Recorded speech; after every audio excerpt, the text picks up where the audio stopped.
हे चंडमुंडार्दिनी निःशेषीकृत रक्तबीजतनुजे नित्ये निशुम्भावहे शुम्भध्वंसिनी संहरासु दुरितं दुर्गे नमस्ते अंबिके.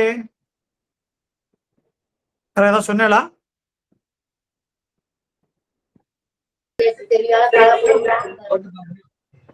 சார் நல்ல கேக்கு சார்.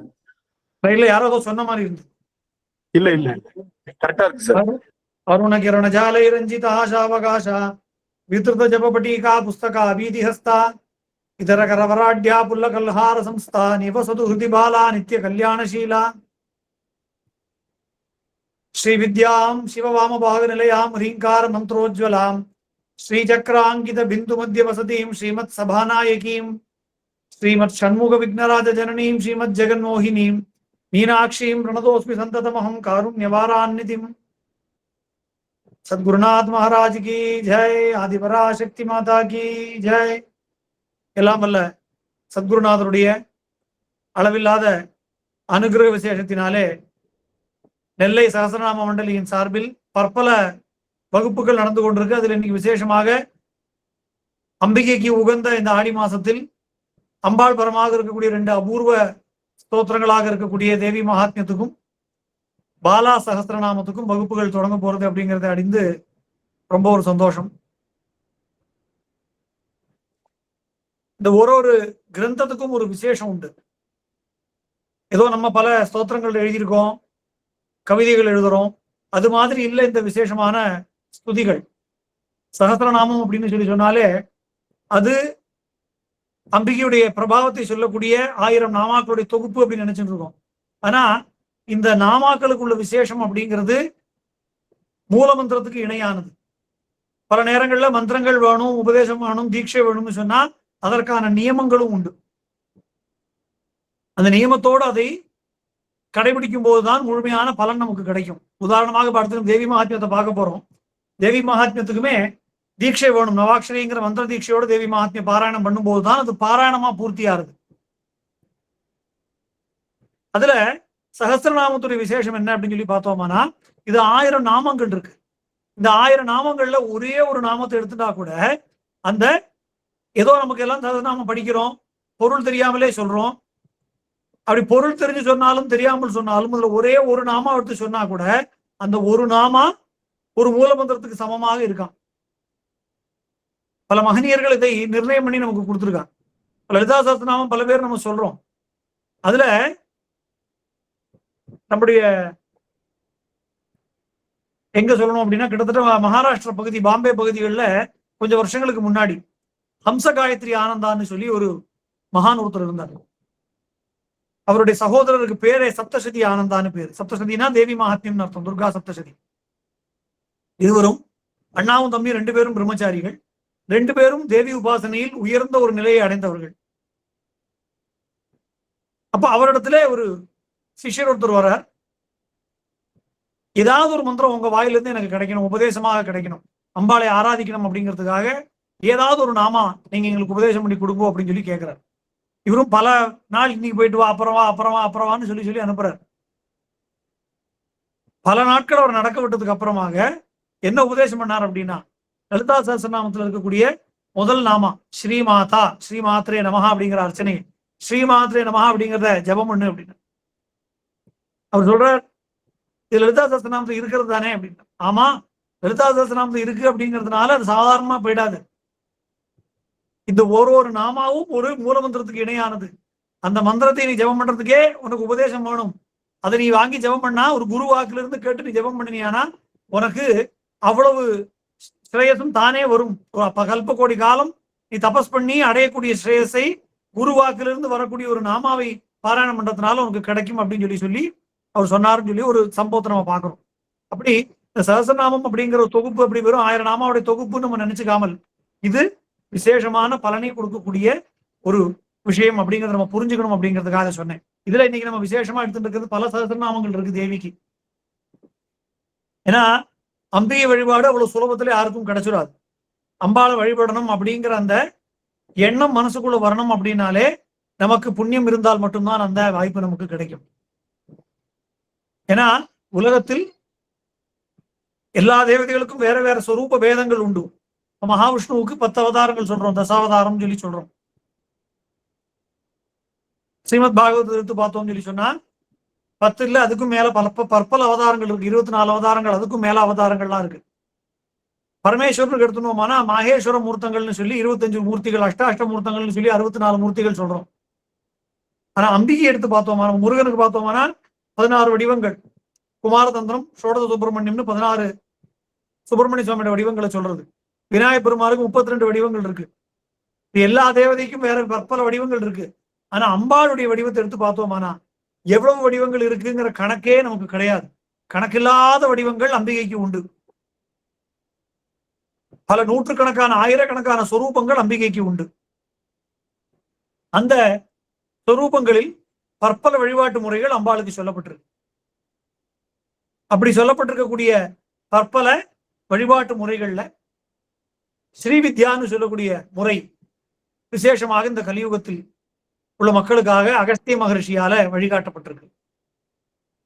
அதுல அம்பாளுடைய வழிபாட்டு ரகசியங்களை, ஏன்னா இப்ப இருக்கக்கூடிய யுகம் கலியுகமாக இருக்கு.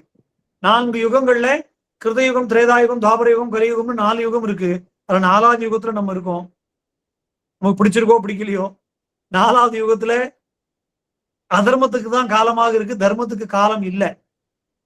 முதல் யுகத்தில் அதுக்கு சத்தியயுகம்னு பேரு. அந்த சத்திய யுகத்தில் ஜனங்களும் தர்மத்தின் வழி நின்றார்கள். உலகமும் அதன்படியே இருந்தது. நம்ம கதைகள்லாம் பார்க்கிறோம்.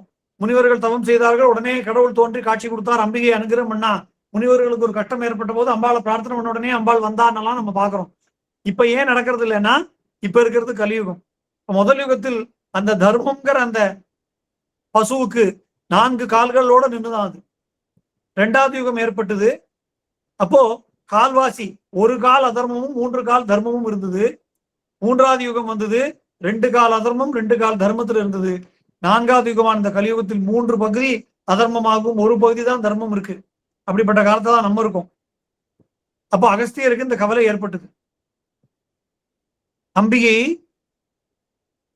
வழிபடாமல் ஜனங்கள் இந்த கலியுகத்தில் கண்டதே காட்சி கொண்டதே கோலம்னு வாழக்கூடிய நிலை ஏற்பட போகிறதே, அப்ப இந்த ஜனங்கள் என்ன செய்வார்கள் அப்படிங்கிற கவலை அகஸ்தியருக்கு ஏற்பட்ட போது அவருக்கு வழிகாட்டுவதற்காக அம்பிகையுடைய பிரபாவத்தை ஹயக்ரீவ மகரிஷி உபதேசம் பண்ணினார்னு சொல்லி நம்ம பார்க்கிறோம். இந்த சரித்திரத்தை லலிதோபாக்கியானம் அப்படின்னு பேர். அதுலதான் இந்த பாலா திரிபுர சுந்தரி அப்படிங்கிற அந்த அம்பாளுடைய வடிவத்தை பற்றி முதல்ல வரக்கூடிய குறிப்பு நமக்கு. ஏன்னா அம்பாளுடைய வடிவம் எல்லோராலும் புரிந்து கொள்ளக்கூடியது அல்ல. அப்படிங்கிற காரணத்தினாலதான் பாக்கி புராணங்கள்ல ரொம்ப பிரகடனமாக இதை சொல்லாமல் ரகசியமாகவே வைத்திருந்தார்கள். எவனுக்கு அந்த அம்பாளுடைய அனுகிரகம் கிடைக்கிறதோ அவனுக்கு தான் இந்த லலிதா திரிபுர சுந்தரியுடைய மகிமையும், இந்த லலிதா திரிபுர சுந்தரிக்கு ஆதிசக்தியாக விளங்கக்கூடிய, அவருடைய ஆத்மசக்தியாக விளங்கக்கூடிய பாலா திரிபுர சுந்தரிய பெருமையும் தெரியப்படுகிறது. லலிதா வேற, பாலா வேற கிடையாது. ஸ்ரீவித்யோபாசனையிலையும் முதலில் அந்த பாலையுடைய சொரூபத்தை சொல்லி அவளிடமிருந்துதான் லலிதைக்கு நம்ம அழைத்து கொண்டு போகக்கூடிய ஒரு தன்மையை நம்ம பார்க்கிறோம். அப்போ அந்த பண்டாசுரன் அப்படின்னு சொல்லக்கூடிய அந்த அரக்கனை அழிப்பதற்காக அம்பாளுடைய ஆவிர்வாவம் ஏற்பட்டது அப்படின்னு சொல்லி இந்த புராண சரித்திரம் வருது. லலிதாவும் பாலாவும் பிரிக்க முடியாது. பாலா சஹஸ்ரநாமம் நம்ம பார்க்க போறோம் அப்படின்னா அதுல இருக்கக்கூடிய தேவி யார் அப்படிங்கிறது லலிதாவை சொன்னா தான் பாலாவை சொல்ல முடியும். அந்த பண்டாசுரனை அழிப்பதற்காக சிதக்னி குண்ட சம்பூதா தேவகாரிய சமுத்தியதான்னு சொல்லி தேவர்கள் எல்லாம் பிரார்த்தனை செய்ய சிதக்னி குண்டத்தில் இருந்து அம்பிகை உற்பத்தி ஆகி மகா திரிபுர சுந்தரியாக அவள் தோன்றினாள். தனக்கான படைகளை தானே உருவாக்கி கொண்டாளாம். ராகஸ்வரூப பாஷாட்யா குரோதாகாராங்குஷோஜ்வலா மனோரூபேக்ஷு கோதண்டா பஞ்சதன் மாத்திர சாயகா. கையில் மேல் 2 கைகளிலும் பாசமும் அங்குசமும், கரும்பு கீழ் 2 கைகள்ல கரும்பு வில்லும் புஷ்பசரத்தையும் கொண்டு அம்பாள் வந்திருக்கா. தன்னுடைய பாசத்திலிருந்தும் அங்குசத்திலிருந்தும் யானை படைகளையும் குதிரை படைகளையும் அம்பாள் உண்டாகிறார். அந்த யானை படைகளுக்கு தலைவியாக சம்பத்கரி அப்படிங்கிற தேவியையும், குதிரை படைகளுக்கு தலைவியாக அஸ்வாருடா அப்படிங்கிற தேவியும் நியமிக்கிறார். தன்னுடைய கரும்பு வில்லில் இருந்து மாதங்கி தேவியை உருவாக்கி அவளை தன்னுடைய மந்திரினியாக நியமிக்கிறாள். தன்னுடைய புஷ்பசரன் சொல்லக்கூடிய பஞ்சபானங்கள், மலர் பானங்களிலிருந்து வாராகி தேவியை உருவாக்கி தன்னுடைய சேனாபதியாக நியமிக்கிறாள். இப்போ ஆடி மாசம் இன்னைக்கு ஆரம்பிச்சிருக்கு. ஆஷாட நவராத்திரி நடந்துட்டு இருக்கு. இப்போ வாராகிக்குரிய நவராத்திரி. அப்படி உருவாக்கி இந்த பண்டாசுரனோட சைன்யத்தோடு அம்பாள் யுத்தம் பண்ணுவதற்காக புறப்படுறா அப்படின்னு சொல்லி லலிதோபாக்கியானம் சொல்றது. இந்த சரித்திரத்தை பிரம்மாண்ட புராணத்துல இருக்கக்கூடிய இந்த சரித்திரத்தை ஹயகிரீவர் அகஸ்தியருக்கு உபதேசம் பண்றார் அப்படிங்கிறத நம்ம பார்த்தோம். இதே விஷயத்தை திரிபுரா ரகசியம் அப்படின்னு சொல்லக்கூடிய இன்னொரு புஸ்தகம் இருக்கு. இந்த திரிபுரா ரகசியத்தை ஹரிதா என்று சொல்லக்கூடிய ஒரு மகான், அவர் நம்முடைய மதுரையில் மீனாட்சி அம்மனுடைய திருத்தலத்தில் வைத்து இதை எழுதினார் அப்படின்னு சொல்லி புராணத்துல பார்க்கிறோம். அதுல தன்னுடைய அவதார நோக்கத்தை நிறைவேற்றிய பரசுராமர் மனம் வருத்தம் கொண்டு, ஏன்னா தன்னுடைய தாயான ரேணுகையும் தெய்வ நிலையை அடைந்து விடுகிறாள். தான் இவ்வளவு பெரிய ஒரு 21 தலைமுறை சத்திரியர்களையும் அழிச்சிட்டோம், இனிமே என்ன செய்ய போறோங்கிற மனதுக்குள்ள ஒரு வெறுமை தோன்றின உடனே அந்த வெறுமையை போக்குவதற்காக பரசுராமர் தன்னுடைய குருவான தத்தாத்திரேயரை அடைந்து நான் என்ன செய்யட்டும் அப்படிங்கிறத கேட்கிறார். அப்போ தத்தர் பரசுராமருக்கு அம்பிகையுடைய பெருமையை சொன்னார் அப்படின்னு சொல்லி இந்த திரிபுரா ரகசியம்ங்கிற அந்த கிரந்தத்துல அம்பாவோட பல அபூர்வமான சரித்திரங்கள் காண கிடைக்கிறது. அதுல லலிதோபாக்கியானத்துல காண கிடைத்த இந்த சரித்திரத்தை கொஞ்சம் கூட விஸ்தாரமாக சொல்லும் போதுதான் பாலா திரிபுர சுந்தரியோட பெருமையை இன்னும் விஸ்தாரமா நம்ம அதுல பாக்குறோம். அப்போ இந்த பண்டாசுரனுடைய யுத்தத்துக்காக அம்பாள் புறப்பட்டு தயாரா இருக்கா. அம்பாளுடைய ரதத்துக்கு சக்கரராஜ ரதம்னு பேர், ஸ்ரீசக்கர சுரூபமாகவே விளங்கக்கூடிய ரதம். அப்ப அந்த பண்டனுடைய சைன்யங்களோடு எப்படி யுத்தம் பண்றது அப்படிங்கிற அந்த தீர்மானத்துக்கு ரத கஜ துரக பதாதிகள்னு சொல்றோமே, 4 வகையான படைகள், யானைப்படை, தேர்ப்படை, காலாட்படை, குதிரைப்படை, இப்படி 4 படைகளோடு அம்பாள் யுத்தத்துக்கு புறப்பட்டிருக்கா. சதுரங்க சேனைகளோடு போறா, சதுரங்க பலேஸ்வரின்னு சொல்றோம் அம்பாளை.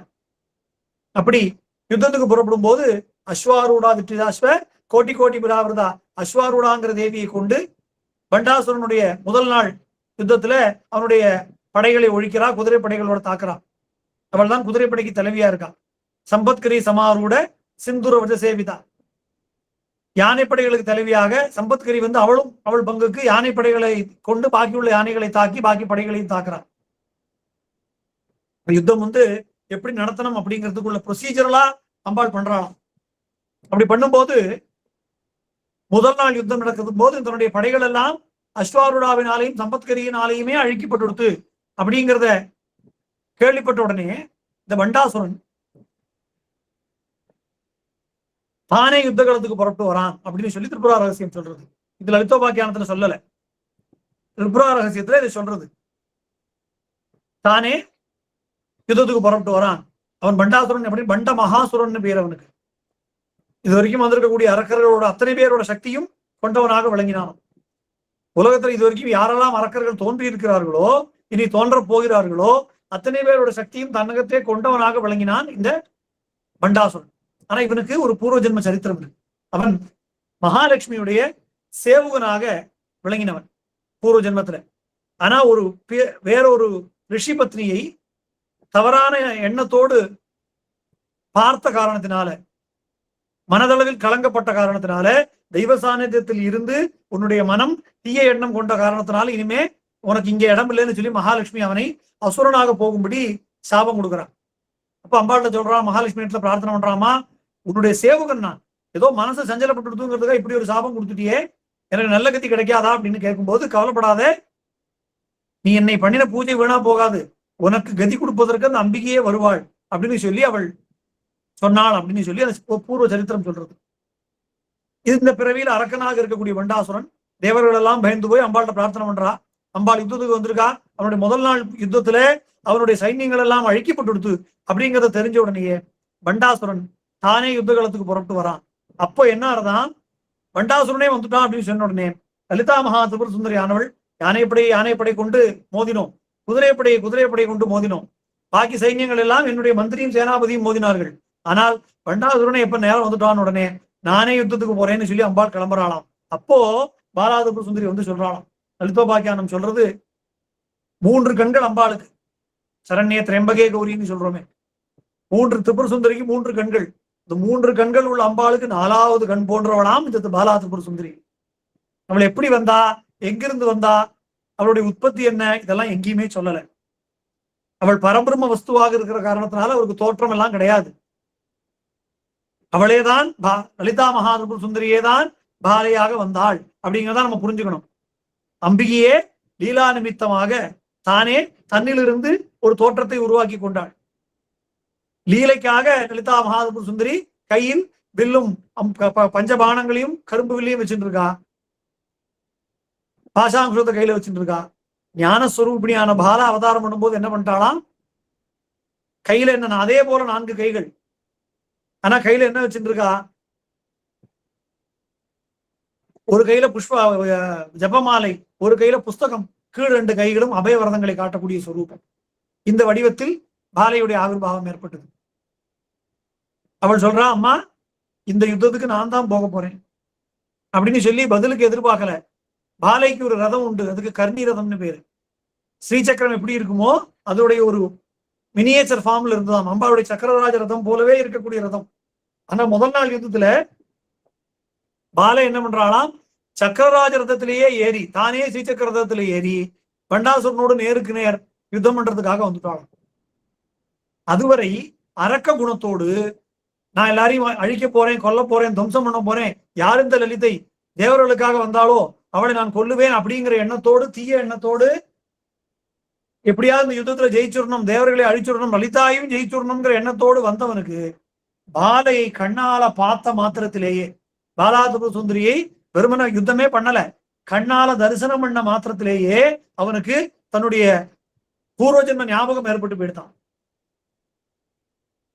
தான் யார், மகாலட்சுமியோட சேவகனாக இருந்த கதை, அந்த மகாலட்சுமியோட சாபத்தினால இன்னைக்கு அரக்கனாக வந்திருக்கிற விஷயம், இது எல்லாமே அவனுக்கு பாலையுடைய தரிசன மாத்திரத்துல கண நேரத்துல எல்லாமே தெரிஞ்சு போயிட்டான்.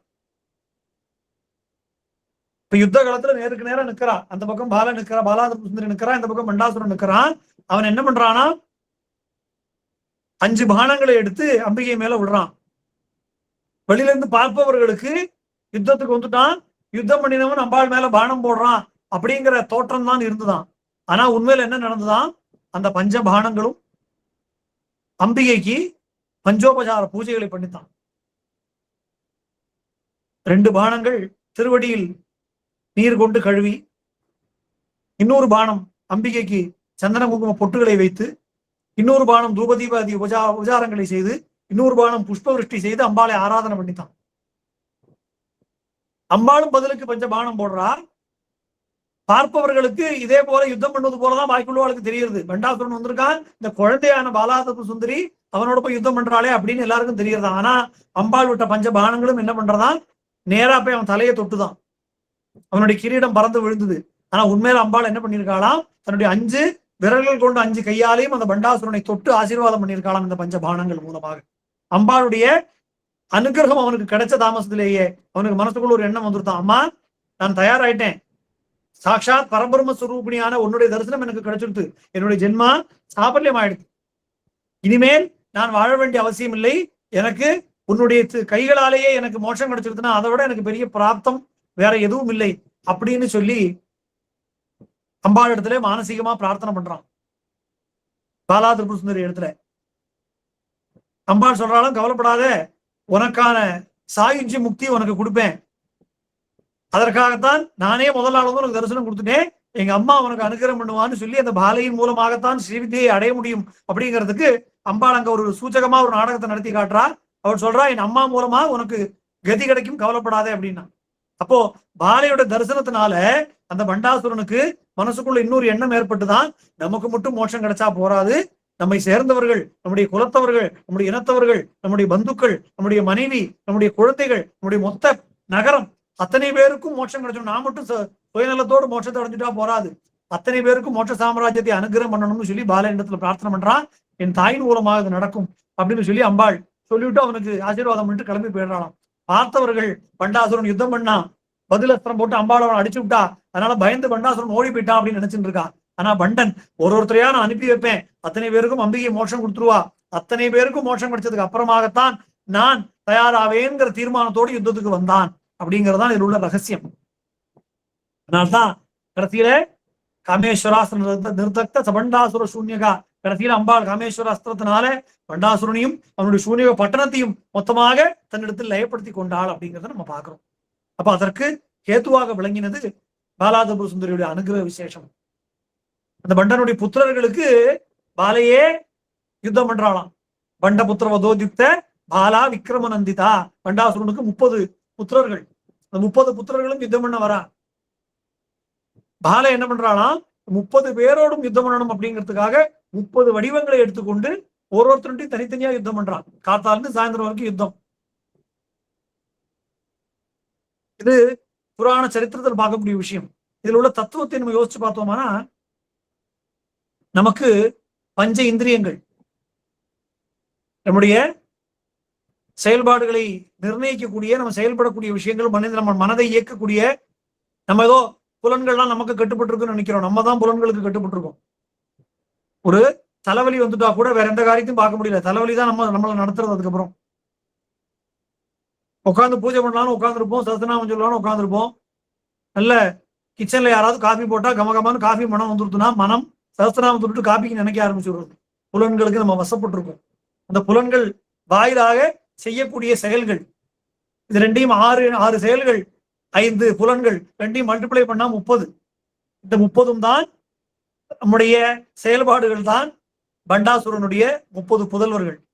பாலைங்கிற அந்த ஒரு சக்தி இந்த 30 புதல்வர்களையும் இல்லாமல் ஆக்குறான். அது அகஸ்தியர் சொல்றாரு, மனோநாச தேசே அப்படிங்கிறார். மகாசோடசாந்தே மனோநாச தேசே. மனம் எப்ப நாசம் அடைகிறதோ அப்பதான் நம்பிக்கையை உணர முடியுமா. அதைத்தான் அங்க பாலாத புத்திரி பண்ணியிருக்கா. பண்டபுத்திர வதம்ங்கிறது ஏதோ புத்திரர்களோடு யுத்தம் பண்ணி அழிச்சாங்கிறது இல்ல. விளையாடுற வரைக்கும் விளையாட்டும், புலன்கள் எப்படி எல்லாம் போகட்டுமோ போகட்டும்ங்கிறா. யுத்தத்துடைய முடிவுல சாயந்தரம் ஆயிடுத்து, ரொம்ப நேரம் விளையாடியாச்சு, விளையாட்டுல ஜெயிச்சுடலாம் அப்படிங்கிறாளாம்.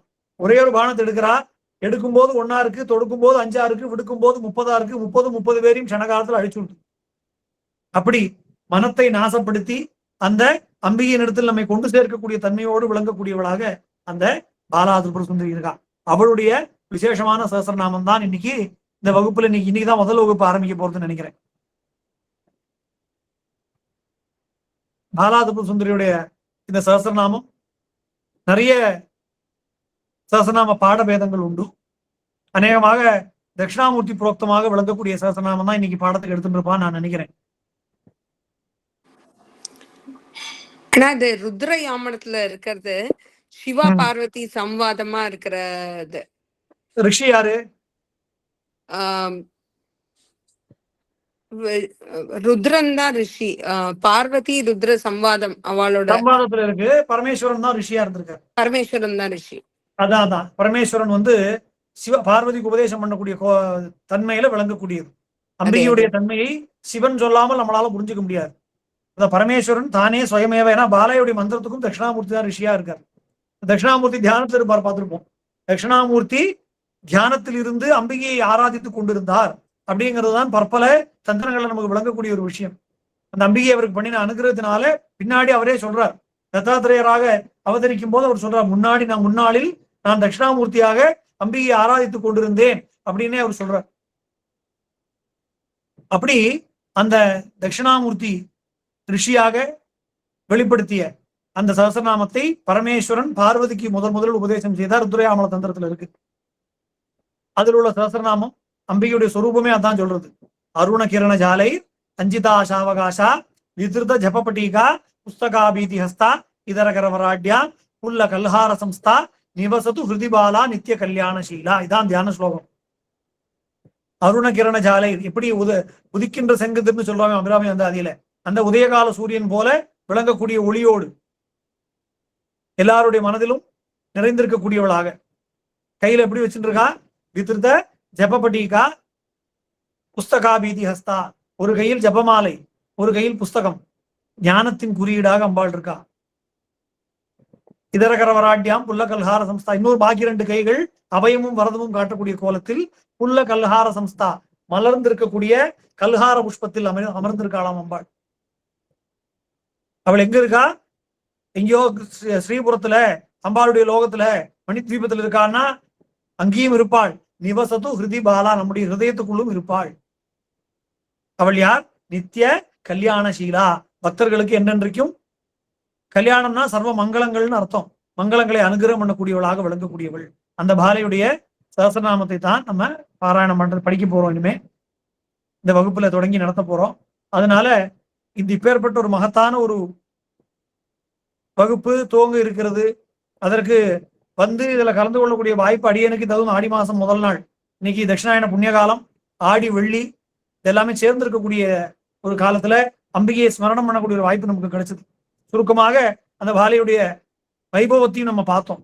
விஸ்தாரமா சொல்றதுக்கு நமக்கு சந்தர்ப்பம் இல்லை, அவகாசம் இல்லை. அதனால இன்னொரு சந்தர்ப்பத்தில் விஸ்தாரமா சொல்லுவோம். அப்பேற்பட்ட அந்த யாரை பத்தி சொல்லும் பாட்டின் பொருளுணர்ந்து சொல்லுவார்னு சொல்லும்படி அந்த அம்பாளுடைய பிரபாவத்தை, பாலையுடைய பிரபாவத்தை உணர்ந்து கொண்டு சாட்சாத் பரமேஸ்வரனால, அதுவும் பார்வதி கேட்டதுனால சொல்றார். பார்வதி வந்து பாலையுடைய பெருமையை சொல்ல வேண்டும், நான் கேட்டுக்கணும்னு தெரிஞ்சதுனால கேட்காமல் சொல்லக்கூடாதுங்கிறது விதி. அதனால யார் தேடி வருகிறார்களோ அவர்களுக்கு தான் இதை முறையாக சொல்லித்தர வேண்டும் அப்படிங்கிற விதி இருக்கிற காரணத்தினால இந்த பாலா சகஸ்ரநாமத்தை முறையான உபாசனையோடு சேர்த்து சொல்லும் போது முழுமையான பலன் நமக்கு கிடைக்கும். அதனால இப்ப சகஸ்ரநாமம் இப்ப படிச்சுட்டு இருக்கோம், பின்னாடி அடுத்த தேவி மாத்தியம் தான் பார்க்க போறோம். அதுவும் ரெண்டுக்குமே நான் சொல்லக்கூடிய விஷயம் அதுதான். இந்த வகுப்புகள் அப்படிங்கிறது ஒரு மாதிரியான கைட்லைனா நீங்க எடுத்துக்கணும். இந்த கைட்லைனை நீங்க யூஸ் பண்ணிட்டு இதை நீங்க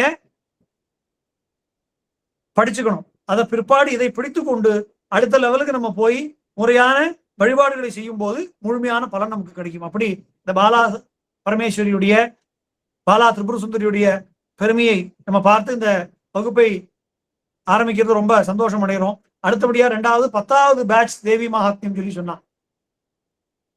தேவி மகாத்மியம் அப்படிங்கிறது அம்பாளுடைய பிரபாவத்தின் உச்சம்னு சொல்லணும்.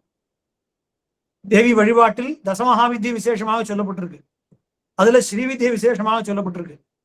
அந்த ஸ்ரீவித்யில பல பேர் நினைச்சிட்டு இருக்கா ஸ்ரீவித்யக்கு ஒரு அங்கமாக இந்த தேவி மகாத்மியம் இருக்கு, ஸ்ரீவித்யில ஒரு அங்கமாக சண்டி உபாசனை இருக்கு, சண்டி ஹோமம் இருக்குன்னு கிடையாது. ஸ்ரீவித்யக்கு துல்லியமாக சமமாக விளங்கக்கூடியது. ஸ்ரீவித்யை ஒரு தனி வழிபாட்டு முறை அப்படின்னா சண்டி வழிபாட்டு முறை, தேவி மகாத்மியம் இன்னொரு தனி வழிபாட்டு முறை. அதற்கு துல்லியமாக சமமாக விளங்கக்கூடிய ஒரு விசேஷமான வழிபாட்டு முறை. அந்த அம்பாளுடைய பெருமையை சொல்லக்கூடிய 700 ஸ்லோகங்கள். இந்த 700 ஸ்லோகங்களை 13 அத்தியாயங்களில் மார்க்கண்டேய புராணத்தில் மார்க்கண்டேய மகரிஷியால தொகுத்து வழங்கப்பட்ட ஒரு விஷயம்தான் இந்த தேவி மகாத்மியம் சொல்லக்கூடிய ஒரு அற்புதமான ஒரு கிரந்தம். பல புராண கிரந்தங்கள் இருக்கு. இந்த பல புராண கிரந்தங்களையும் நம்ம வாசிக்கிறோம். ஆனா எந்த புராண கிரந்தத்தினாலையும் ஹோமங்கள் கிடையாது. ஆனா தேவி மகாத்மியம்னு சொல்லக்கூடிய இந்த 700 ஸ்லோகங்களால மட்டும்தான் ஹோமம் பண்றது, சண்டி ஹோமம் அப்படிங்கிறத பண்ணக்கூடிய ஒரு வழக்கம் இருக்கு. எதனால அப்படின்னா இந்த 700 பீஜ மந்திரங்களாக, மந்திர பீஜங்களை தனது கர்ப்பத்தில் கொண்டதாக. பார்க்கும்போது ராஜோவாச்சன்னு இருக்கும், ராஜா சொன்னான் அப்படின்னு பொருள். ராஜா சொன்னான், ராஜோவாச்ச சுவாகா, ராஜா சொன்னான்ங்கிறதுக்கு ஒரு சுவாகாவா அப்படின்னு ஒரு கேள்வி வரலாம். ஆனா அதற்குள்ளாக ஒரு பீஜ மந்திரம் ஒளிஞ்சிருக்கு. இப்படி 700 பீஜ மந்திரங்களை தன்னகத்தை கொண்டிருக்கக்கூடிய ஒரு அற்புதமான ஒரு கிரந்தமாக விளங்குற காரணத்தினாலதான் தேவி மகாத்மியத்துக்கு ஒரு தனிச்சிறப்பு. இதற்கு துர்கா சப்தசதின்னு பேரு, சண்டி பாடம் அப்படின்னு பேரு, பற்பல பெயர்கள் இதற்கு உண்டு. 700 ஸ்லோகங்கள், சதம்னா 100, 700 ஸ்லோகங்கள் கொண்டதுனால சப்தசதி. அம்பிகைக்கு சண்டி அப்படின்னு பேரு, ஜட்டிய கோபத்திலிருந்து உதித்தவள். தார்மீகமான கோபம் ஏற்பட்டதுனால தெய்வங்களுக்கு கோபம் வருமா அப்படின்னா தர்மத்துக்காக வருமா. வேதத்துல ஸ்ரீருத்ரம் அப்படின்னு சொல்லி சொல்றோம் பரமேஸ்வரன். நமஸ்தே ருத்ரமன்யவே முதல் வார்த்தை. உன்னுடைய கோபத்துக்கு ஒரு நமஸ்காரம். பரமேஸ்வரனுக்கு எதற்காக இந்த கோபம் வந்தது அப்படின்னா தர்மத்துக்கு விரோதமான காரியங்கள் ஏற்பட்ட போது அதை பார்த்து தர்மத்தை ஸ்தாபனம் பண்ணணும் அப்படிங்கிறதுக்காக வந்த கோபம். அதே போல அம்பிகைக்கு தார்மீகமான கோபம் ஏற்பட்ட சொரூபத்துக்கு சண்டி அப்படின்னு பேர். அந்த தேவி மகாத்மியத்தில் அப்படி அம்பிகை தார்மீகமான கோபத்தோடு வெளிப்பட்ட 3 சந்தர்ப்பங்களை பிரதம சரித்திரம், மத்தியம சரித்திரம், உத்தம சரித்திரம்னு சொல்லக்கூடிய 3 சரித்திரங்களாக 13 அத்தியாயங்களில் கொடுத்திருக்கு. முதல் அத்தியாயத்தில் அம்பிகை மகா காளியாக அவதாரம் பண்ண சரித்திரம். 2வது 3வது 4வது அத்தியாயங்கள்ல அம்பிகை மத்தியம சரித்திரத்தில் மகாலட்சுமி சண்டிகையாக அவதாரம் பண்ண சரித்திரம். 5வதிலிருந்து 11வது அத்தியாயம் வரை மகா சரஸ்வதியாக அம்பாள் அவதாரம் பண்ண சரித்திரம். 12, 13 வரப்பிரதானம்னு சொல்லக்கூடிய இந்த தேவி மகாத்மியத்துடைய விசேஷத்தை சொல்லக்கூடிய சரித்திரங்கள். இப்படி இந்த 3 சரித்திரங்கள். முதல் அத்தியாயத்தில் மகாகாளியாக 10 தலை, 10 கால், 10 கைகளோடு, கருத்த வடிவத்தோடு தாமசின்னு சொல்லக்கூடிய தாமச குண பிரதானமான தோற்றத்தோடு அம்பாள் அவதாரம் பண்றார். உலகத்தில் பிரளயம் ஏற்பட்டு உலகமெல்லாம் நீரில் மூழ்கி இருக்கக்கூடிய காலத்தில் மகாவிஷ்ணு அந்த பாம்பு படுக்கையில படுத்துட்டு இருக்கார். அவருடைய காதுகளிலிருந்து 2 காதுகளிலிருந்தும் 2 அரக்கர்கள் தோன்றினார். விஷ்ணு கர்ணம் மலோத்பூதம் மது கைடவன் சொல்லக்கூடிய 2 அரக்கர்கள் தோன்றி விஷ்ணுடைய நாபியிலிருந்து தோன்றிய தாமரையில் அமர்ந்திருக்கக்கூடிய பிரம்மாவின் இடத்துல யுத்தம் பண்றான். யுத்தம் பண்ண கூப்பிடுறான். பிரம்மா சொல்றார், நான் ஏதோ வேதபாராயணம் பண்ணி சும்மா உட்காந்துருக்கேன், யுத்தம் பண்றதுக்கெல்லாம் எனக்கு சக்தி கிடையாது. யுத்தம் பண்றதுக்குன்னு ஒருத்தர் இருக்கார், அவர் மகாவிஷ்ணு, அவர் தூங்கிட்டு இருக்கார். தூங்குபவர்களை எழுப்பக்கூடாது அப்படிங்கிறது சாஸ்திரம். இவர் யோக நிதிரையில் இருக்கார்.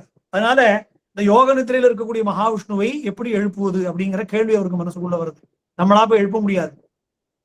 அப்போ இந்த உறக்கம் அப்படிங்கிறது நமக்கு வசப்பட்டிருக்கானா, உறங்குபவனுக்கு உறக்கம் வசப்படலை. அவன் உறக்கத்துக்கு வசப்பட்டிருக்கான். அப்படின்னா அது வேறொரு சக்தி இருக்கு. அந்த வேறொரு சக்திக்கு அவன் வசப்பட்டிருக்கான். அந்த சக்தியினுடைய தாக்கத்தில் அவன் இருக்கான். தூங்கும் போது நம்ம தூங்குறோம், நமக்கு தெரியறதா? தெரியறது இல்லை. சாப்பிடும் போது சாப்பிடுறோங்கிறது தெரியறது. வண்டி ஓட்டும் போது வண்டி ஓட்டுறோங்கிறது தெரியறது. பாட்டு கேட்கும் போது பாட்டு கேட்கிறோங்கிற உணர்வு இருக்கு. தூங்கும் போது நம்ம தூங்குறோங்கிற உணர்வு நமக்கு இருக்கா? இல்லை. ஏன்னா தூக்கம் நமக்கு வசப்பட்டு இல்லை. அதுல போல அந்த மகாவிஷ்ணுடைய யோக நிதிரை அவருடைய வசப்பட்டு இல்லை, அவள் அந்த பராம்பிகையுடைய வசப்பட்டு இருக்குன்னு சொல்லி அதை புரிஞ்சுட்டு பிரம்மா என்ன பண்றார், அந்த அம்பிகை இடத்துல பிரார்த்தனை பண்றார். அம்பிகை தொம் சுவாஹா தொம் சுதா தொம் ஹி வஷட்கார ஸ்வராத்மிக அம்பாளை ஆராதனை பண்றார். எல்லா தெய்வத்துடைய வடிவமாகவும் நீதான் இருக்க. தொம் சுவாஹா தொம் ஸ்வதா. தேவர்களுக்கு செய்யக்கூடிய ஆகுதிகளுக்கு சுவாகாங்கிற ஆகுதியோடு கொடுப்பது வழக்கம். பித்ருக்களுக்கு செய்யக்கூடிய தர்ப்பணாதிகள்ல ஸ்வதான்னு சொல்லி கொடுப்பது வழக்கம். தேவர்கள் செய்யக்கூடிய ஆராதனையும் சரி, பித்ருக்களுக்கு செய்யக்கூடிய ஆராதனையும் சரி, எல்லாத்துக்கும் பலன் கொடுக்கக்கூடியவளாக நீதான் இருக்க அப்படின்னு சொல்லி ஆரம்பிச்சு அம்பாளை பிரார்த்தனை பண்றார். அம்பாளுடைய ஆவிர்வாவம் ஏற்படுறது பிரம்மனுடைய கண்ணுக்கு முன்னாடி. அவனுடைய பிரார்த்தனைக்கு இணங்கி மாத்திரமே மதுகைட பக்னி மதுகைட பொருளை அழிப்பதற்காக அம்பாள் அங்க அவதாரம் பண்றார். மகா காளியாக 10 தலை 10 கால் 10 கையோட கண்ணங்கரேங்கிற வடிவத்துல சரி அவதாரம் பண்ணிட்டா. பிரம்மனிடத்துல கவலைப்படாதப்பா, உன்னுடைய கஷ்டத்தை நான் போக்கிடுறேன், மதுகைட பொருள் நானே வதம் பண்ணிடுறேன் அப்படின்னு சொன்னாளா? சொல்லல. பிரம்மனிடத்துல போய் சரி பேசத்தான் இல்லை, நானே காரியத்தை பார்த்துக்கிறேன்னு யுத்தம் பண்ணாலும் அதுவும் பண்ணல. ஆவிர்வாவமானால் பேசாம அப்படியே நிக்கிறா, சாட்சி பூதமா நிக்கிறா.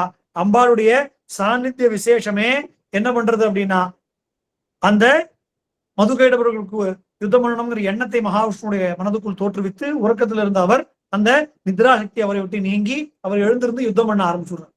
யுத்தம் நடந்துட்டே இருக்கு.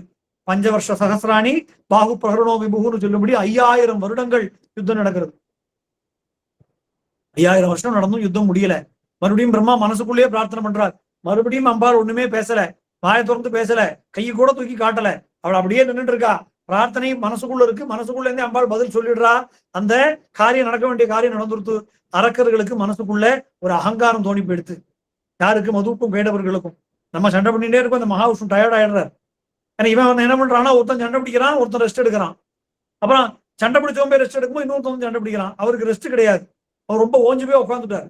இப்ப இந்த 2 அரக்கர்களும் சொன்னாலாம், உன்னை பார்த்தா சண்டையில ஓஞ்சு போன மாதிரி இருக்கு, அதனால உனக்கு ஏதாவது வரம் வேணும்னா எங்கள்கிட்ட கேட்டு வாங்கிக்கோ அப்படின்னு சொல்லி அரக்கர்கள் மகாவிஷ்ணுக்கு வரம் தரேன்னு சொல்லும்படியான ஒரு ஆணவத்தை அம்பிகை உண்டாக்கினாலாம்.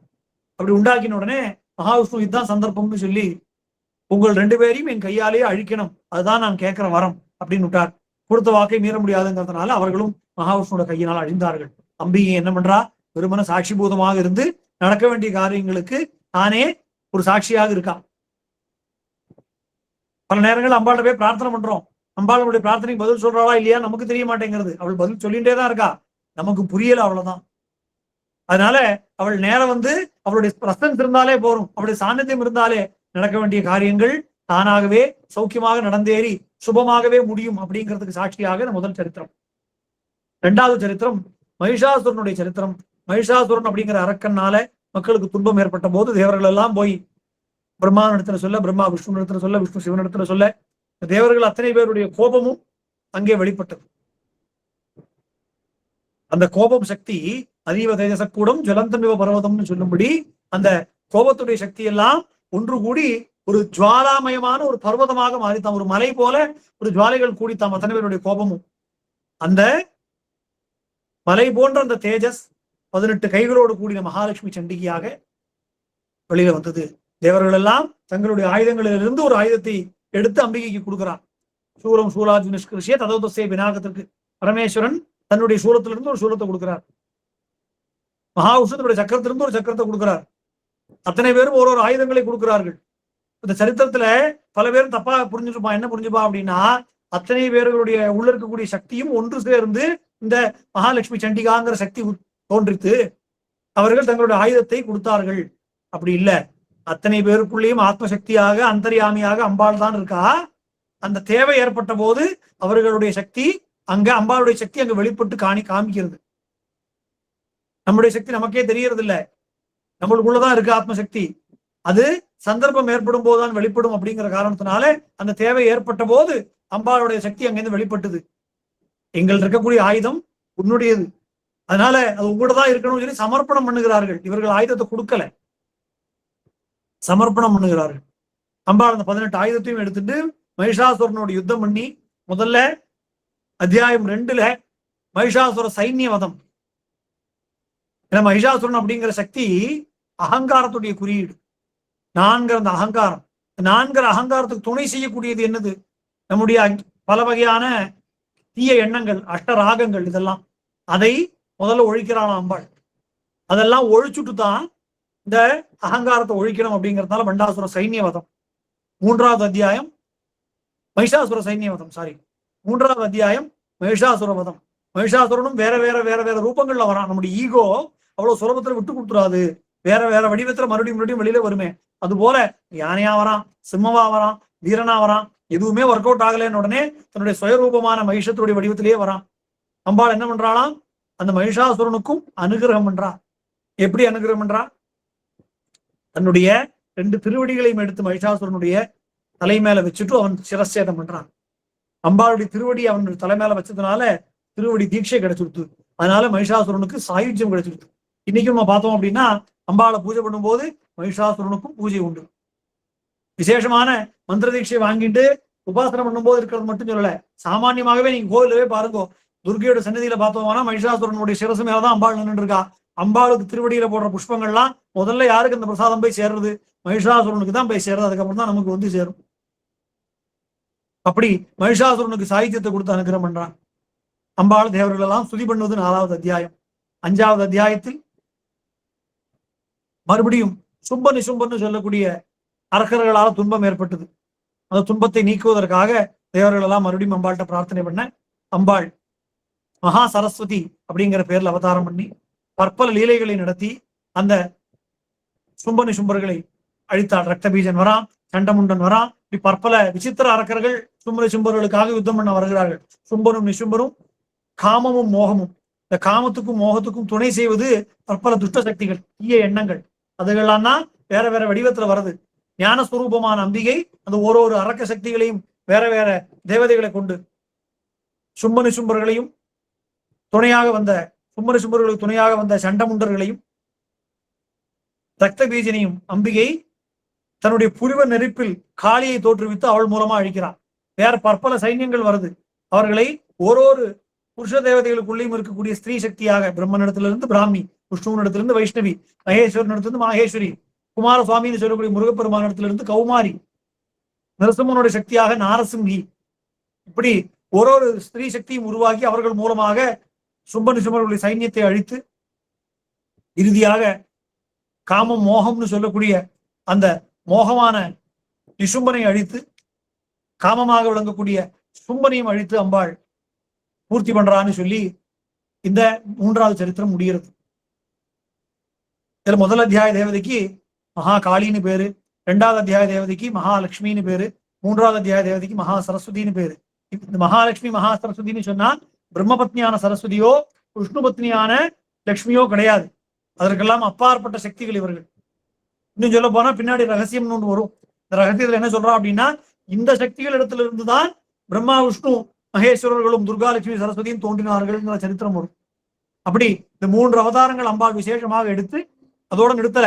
இனி எப்பெல்லாம் உங்களுக்கு கஷ்டம் வருமோ அப்பெல்லாம் என்ன நினைத்துக் கொள்ளுங்கள், அப்பெல்லாம் நான் அவதாரம் பண்ணி இந்த உங்களுடைய கட்டத்தை போக்குவேங்கிற வரத்தையும் அம்பாள் கொடுக்குறா. இத்தம் யதா யதா பாதா தானவோத்தா பவிஷ்யதி ததா ததா வதீரியாகம், அப்பெல்லாம் நான் அவதாரம் பண்ணுகிறேன் அப்படின்னு சொல்லி அம்பாள் ஒரு வாக்கையும் கொடுத்து 11வது அத்தியாயத்தில் நாராயணி ஸ்துதின்னு சொல்லக்கூடிய தேவி ஸ்துதியை சொல்லி தேவர்கள் எல்லாம் அம்பாளை ஸ்துதி பண்ணுகிறார்கள். ஸ்துதி பண்ணி முடிச்சதும் அம்பாள் அடுத்து நான் என்னெல்லாம் அவதாரம் எடுக்க போறேன், இந்த கலியுகத்தில் எப்பப்பெல்லாம், கலியுகத்துல இல்ல வேற என்னெல்லாம் யுகங்கள் என்னெல்லாம் கட்டம் வரப்போறதோ அந்த யுகத்துல என்னெல்லாம் அவதாரம் எடுக்க போறேன் அப்படிங்கிற விவரணங்களை அம்பாள் சொல்லி இந்த தேவி மகாத்மியத்தை சொல்வதால் என்ன பலன் அப்படிங்கறத அம்பாளே சொல்றான். அதான் முக்கியமான கட்டம் 12வது அத்தியாயம். ஏன்னா பாக்கி எல்லா கிரந்தங்களுக்கும் பாலா சஹஸ்ரநாமத்தை பார்த்தோம், இல்ல வேற சில கிரந்தங்கள் இருக்கு, லலிதா சஹஸ்ரநாமத்தை எடுத்துப்போம், இல்ல விஷ்ணு சஹஸ்ரநாமத்தை எடுத்துப்போம். இதை சொன்னா என்ன கிடைக்குங்கிற பலஸ்ருதி பின்னாடி வருமே, அதை ரிஷிகளோ யோகிகளோ அதை யார் உபதேசித்தார்களோ அந்த தேவர்களோ அவர்கள் தான் சொல்லி இருப்பார்கள். ஆனா தேவி மகாத்மியத்துல மாத்திரம் இதை சொன்னா என்ன பலன் அப்படிங்கிறத இது உபதேசம் பண்ண மார்க்கண்டேய மகரிஷி சொல்லல. யார் அந்த தேவி மகாத்மியத்துக்கான கருப்பொருளோ, யார் அந்த தேவி மகாத்மியம் போற்றுகிற அம்பிகையோ, அந்த அம்பிகையே தன்னுடைய திருவாக்கினால இந்த தேவி மகாத்மியத்தை சொல்வதால் என்ன பலன் கிடைக்குங்கிறத ஹியரிங் ஹார்ஸ் மவுத்னு சொல்றோமே, அந்த அம்பிகையே சொன்னா என்ன பலன். வேற எந்த கிரந்தத்துக்கும் அந்த பெருமை கிடையாது. தேவி மகாத்மியம் ஏன் இவ்வளவு விசேஷமா இருக்கு அப்படின்னா இதை சொல்வதால் என்ன பலன் அப்படிங்கிறத இந்த அம்பிகையே சொல்கிறாள். சொல்வதற்கு பல நியமங்கள் உண்டு. முதல்ல சொன்னது போல இந்த சஹஸ்ரநாம மண்டலி மூலமாக இருக்கக்கூடிய வகுப்புகளை ஒரு ஏணியாக நீங்க பயன்படுத்திக்கணும். அதன் பிற்பாடு முறையான நியமங்களை கடைபிடித்துக் கொண்டு முறையான உபதேசத்தோடு மகாத்மியத்தை நீங்க பாராயணம் பண்ணணும். அப்படி இந்த மகாத்மியத்துடைய பிரபாவத்தை அம்பிகை சொல்லி அனுகிரகம் பண்ணினாங்கிற விசேஷத்தை இந்த தேவி மகாத்மியத்துடைய 13 அத்தியாயங்களும் சொல்லி முடியுது. அப்பேற்பட்ட இந்த தேவி மகாத்மியத்துடைய பிரபாவத்தை உணரக்கூடிய ஒரு பாக்கியம் நமக்கு இன்னைக்கு கிடைச்சது. 10வது வகுப்பு அப்படிங்கிறது ரொம்ப சந்தோஷமாக இருக்கு. கலவு சண்டி கலவு சண்டி கலவு சண்டி சமஸ்ததான்னு சொல்லி சொல்றோம். நம்ம ஏற்கனவே பார்த்தோம் கலியுகத்துடைய கால நியமம் எப்படி இருக்கு அப்படின்னா அதர்மத்துக்கு தான் பிரதானமாக இருக்கு. தர்மம் ஒரு காலில் நிற்கிறது. ஜனங்களுக்கு எது நல்லது எது கெட்டதுன்னு தெரியல, எது சரி எது தவறுங்கிறது தெரியல. இப்படி குழப்பமான ஒரு காலத்தில் நமக்கு தெய்வ வழிபாடு கூட நம்முடைய கஷ்டங்களை போக்குமா அப்படிங்கிற சந்தேகம் நமக்கு ஏற்பட்டு போயிடுறது. அப்ப இந்த கலியுகத்தில் உடனடியாக பலன் தரக்கூடிய ஒரு விஷயமாக இந்த சண்டியுடைய பிரபாவம் சொல்லப்பட்டிருக்கிற காரணத்தினால கலவு சண்டி கலவு சண்டி கலவு சண்டி சமஸ்ததா, இந்த கலியுகத்தில் உடனடியாக பலன் தரக்கூடிய ஒரு விஷயமாக சண்டி பெரியோர்களால கண்டறியப்பட்டு நமக்கு கொடுக்கப்பட்டிருக்கு. ஏன்னா பல விசேஷமான முறைகள் எல்லாத்துக்குமே இருக்கு. உடம்பு சரியில்லைன்னா கூட அலோபதி இருக்கு, ஹோமியோபதி இருக்கு, ஆயுர்வேதம் இருக்கு, சித்தா இருக்கு, யுனானி இருக்கு. நமக்கு என்ன பண்றோம், உடனே சரியா போகணும், அதுக்கு என்ன வழி அப்படிதான் நம்ம டாக்டர்கிட்ட கேட்கிறோம். எல்லா மருத்துவமுமே எல்லா நோய்களையும் குணமாக்கும். ஆனா சில மருத்துவ முறைகளுக்கு சில கட்டுப்பாடுகள் உண்டு. கொஞ்சம் காலம் எடுக்கும், சில சைடு எஃபெக்ட்ஸ் வரும்.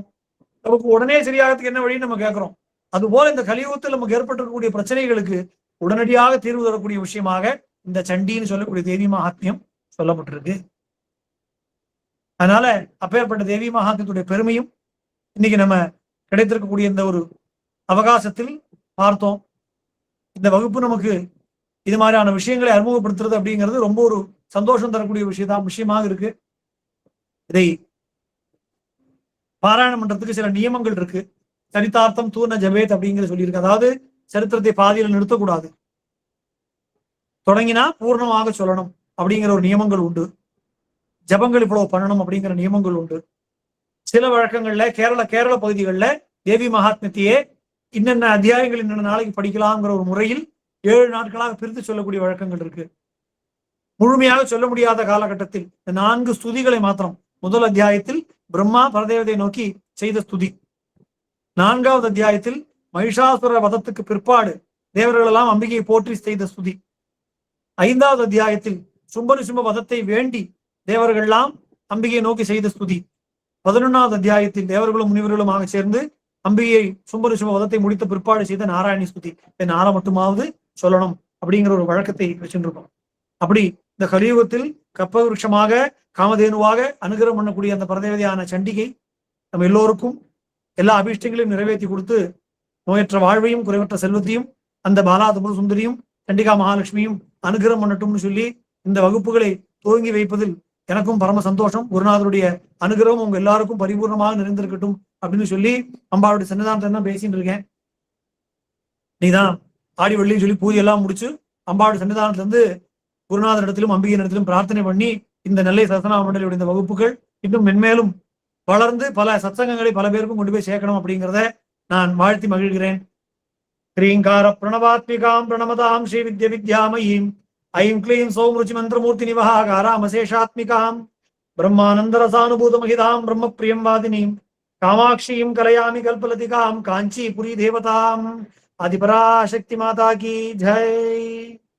ஜெய் ஜெகதம்பிகே பரமேஸ்வரி சத்குருநாத் மகாராஜ் கி ஜெய். Recording of